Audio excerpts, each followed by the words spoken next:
तो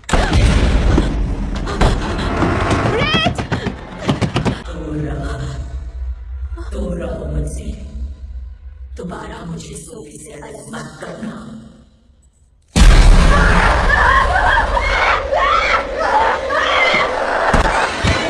तुम ठीक हो? क्या हुआ? हमें जाना होगा, तुम्हारी मॉम यही है। चलो आराम से आराम से आराम से, धीरे धीरे। रेबेका मुझे बताओ वहाँ हुआ क्या था? मुझे कुछ भी याद नहीं। मुझ पर हमला हुआ। पर हमला किया किसने? पता नहीं, मैं समझा नहीं सकती। और ये सब क्या है? सबूत है, ये सब सबूत है। मैं जानती हूँ, पर तुम अपनी बहन के बारे में मुझसे बात कर सकते हो। वो ठीक है। आपने अपनी दवाई ली? ओह, मैं बेहतर महसूस कर रही हूँ। मार्टिन, एक बात बताऊं? मैं तुम्हें ज्यादा वक्त नहीं दे पाई, पर अब मैं देना चाहती हूँ। क्यों ना आज रात पॉपकॉर्न और एक मूवी हो जाए? हाँ ठीक है। बढ़िया। हमें थोड़ा सा वक्त साथ बिताने की जरूरत है, हम तीनों को।